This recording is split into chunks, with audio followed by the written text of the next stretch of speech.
Welcome to Shri Shri food. આજે આપણે બનાવીશું ખસ્તા સમોસા। આપણે જાણીએ છીએ કે સમોસા બનાવતા ખૂબ જ વાર લાગે છે, તો વધારે સમય લાગવાનું કારણ શું છે તે જોઈશું। તો બનાવવાની શરૂઆત કરીએ તો તેના માટે 150 ગ્રામ મેંદો લીધેલો છે। આ લોટમાંથી આપણે સમોસાનું આઉટર લેયર છે તે બનાવીશું। તેમાં આપણે 1/4 ટીસ્પૂન અજમા લીધેલા છે, તેને આ રીતે હાથથી થોડા ક્રશ કરીને નાખીશું, જેથી તેની ફ્લેવર પણ સરસ આવે। ત્યારબાદ તેમાં સ્વાદ પ્રમાણે મીઠું, 4 ચમચી થોડું ગરમ કરેલું ઘી છે તે એડ કરીશું અને બધું હાથથી બરાબર મિક્સ કરી લઈએ।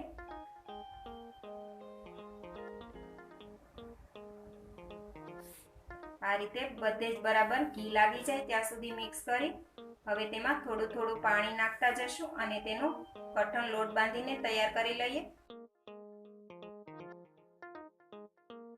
આ રીતે થોડું થોડું જ પાણી નાખી અને લોટ બાંધતા જઈશું અને લોટને આપણે થોડો કઠણ જ બાંધીશું। લોટ આપણો બંધાઈને તૈયાર થઈ ગયો છે।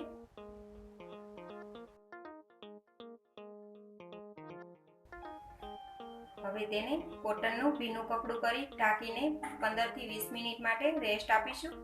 ત્યારબાદ આપણે બાફીને તૈયાર કરેલા બટેટા 300 ગ્રામ લીધેલા છે, તેને મેશ કરી લઈશું। તેને આ રીતે નોર્મલી મેશ કરવાના છે।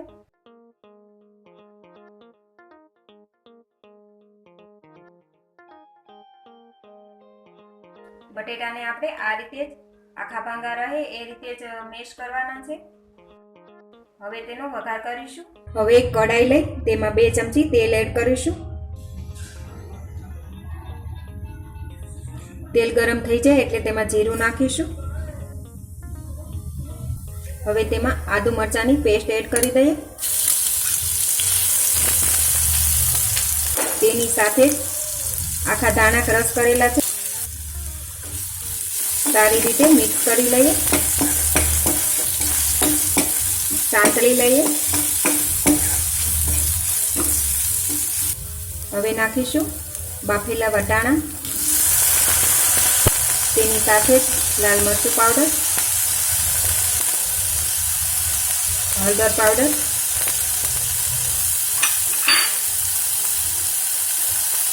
હવે તેને 2 થી 3 મિનિટ માટે આ રીતે હલાવતા તેને શેકી લઈએ।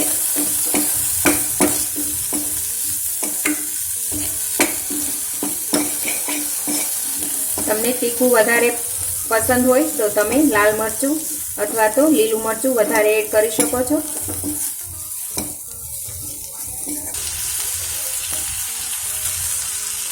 ત્રણ મિનિટ પછી ગરમ મસાલો એડ કરીશું। હવે તેમાં જે મેશ કરેલા બટેટા છે તે પણ એડ કરી દઈએ।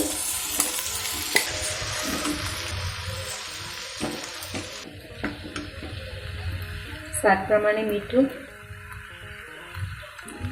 પુદીનાના પાન, આ સ્ટફિંગની અંદર પુદીનાના પાન નાખવાથી બહુ સરસ ટેસ્ટ આવે છે, તો તમે પણ એકવાર જરૂરથી નાખીને બનાવજો। હવે બધું જ બરાબર મિક્સ કરી લઈએ।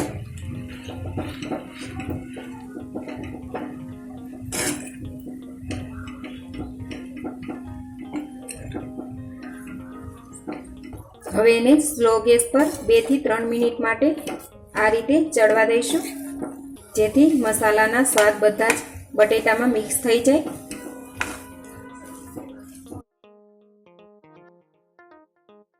હવે સ્ટફિંગ આપણું રેડી છે। ગેસ બંધ કરી દઈએ અને સ્ટફિંગને થોડું ઠંડુ કરી લઈએ। હવે સ્ટફિંગ થોડું ઠંડુ થઈ જાય એટલે તેમાં ચાટ મસાલો, આમચૂર પાવડર,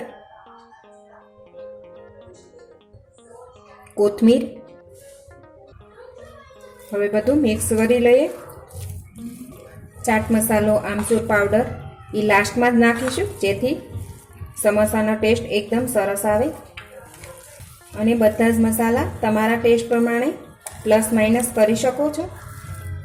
તો આપણું સ્ટફિંગ એકદમ સરસ તૈયાર છે। હવે સ્ટફિંગ થોડું ઠંડુ થવા દઈએ। હવે આપણે લોટને જોઈ લઈએ. લોટ થોડો કડક છે એટલે તેને થોડો મસળીને સોફ્ટ કરી લઈશું. આ રીતે કોણવતી વખતે આપણે પાણી બિલકુલ નથી યુઝ કરવાનું. આ રીતે જ તેને એકદમ મસળીને એકદમ સોફ્ટ લોટ તૈયાર કરીશું, જેથી સમોસા એકદમ ક્રિસ્પી બને. હવે આપણો લોટ એકદમ સોફ્ટ તૈયાર થઈ ગયો છે. હવે તેમાંથી આપણે લુવા કરી લઈએ. આટલા લોટમાંથી 4 લોઈ બનાવીને તૈયાર કરી લીધેલી છે. હવે આપણે સમોસા માટેની પૂરી વણીને તૈયાર કરીશું.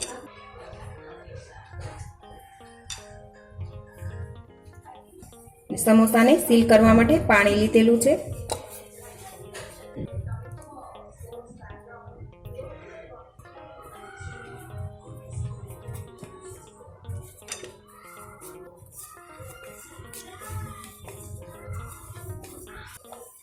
સમોસા માટેની પૂરી આપણે આ રીતે ઓવલમાં વણીશું.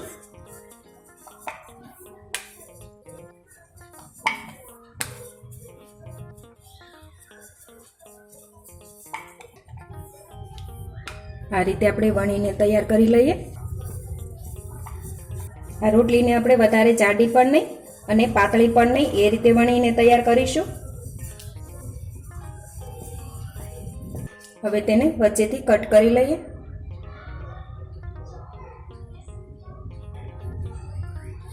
હવે જે સાઈડથી કટ કર્યું છે ત્યાં પાણી લગાવી દઈએ.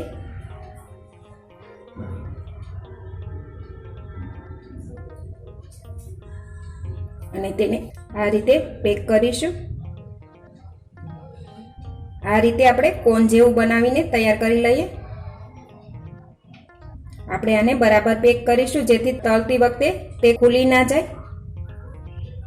હવે તેમાં સ્ટફિંગ ભરી દઈએ.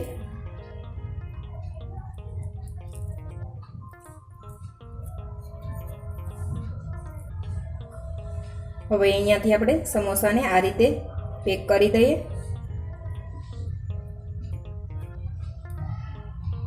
એક સમોસો આપણું એકદમ બનીને તૈયાર છે. તેને એક પ્લેટમાં મૂકી દઈએ. આ જ રીતે આપણે બધા સમોસા બનાવીને તૈયાર કરી લઈએ.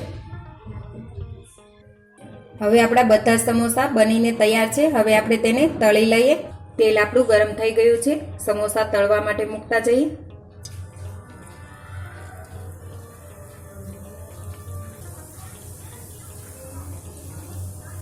સમોસાને આપણે સ્લો ટુ મીડિયમ ગેસ પર તળીને તૈયાર કરીશું, જેથી તેનું પડ એકદમ ક્રિસ્પી બને.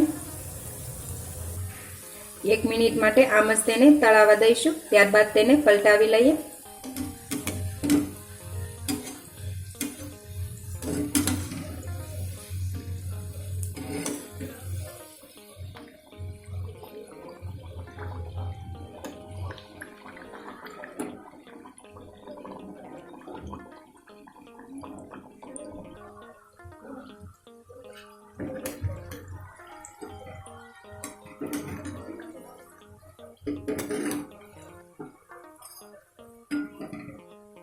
આ રીતે થોડા શેકાય એટલે તેને આ રીતે પલટાવતા જઈશું અને એકદમ ક્રિસ્પી થાય ત્યાં સુધી તળીને તૈયાર કરી લઈએ.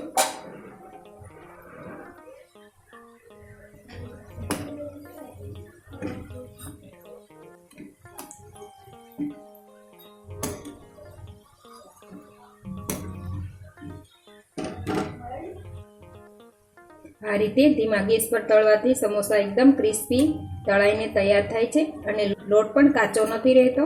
આ રીતે તેને તળીને આપણે તૈયાર કરીશું. એકવારના સમોસા તળતા 10 થી 12 મિનિટ જેવો ટાઈમ લાગી જાય છે. તો આ સમોસા આપણા તળાઈ ગયા છે. બહાર લઈ લઈએ. એકદમ ક્રિસ્પી સમોસા તળાઈ ગયા છે. આ જ રીતે આપણે બીજા પણ તળીને તૈયાર કરીશું. હવે આ સમોસા પણ આપણા સરસ એકદમ ક્રિસ્પી એવા તળાઈને તૈયાર થઈ ગયા છે. બહાર લઈ લઈએ. તો આપણા સમોસા સર્વિંગ માટે તૈયાર છે. સમોસાને તળવામાં 15 થી 20 મિનિટ જેવો ટાઈમ લાગે છે, કારણ કે બહારનું લેયર ક્રિસ્પી બનાવવા માટે સ્લો ગેસ પર તળવાના હોય છે. તેથી તેમાં સમય જરૂર લાગે છે, પણ તે એકદમ ટેસ્ટી અને સ્વાદિષ્ટ બને છે. તો આ સમોસા તમે ઘરે જરૂરથી બનાવજો અને તમારા એક્સપિરિયન્સ અમારી સાથે શેર કરજો. તો ફરી મળીશું એક નવી રેસીપી સાથે.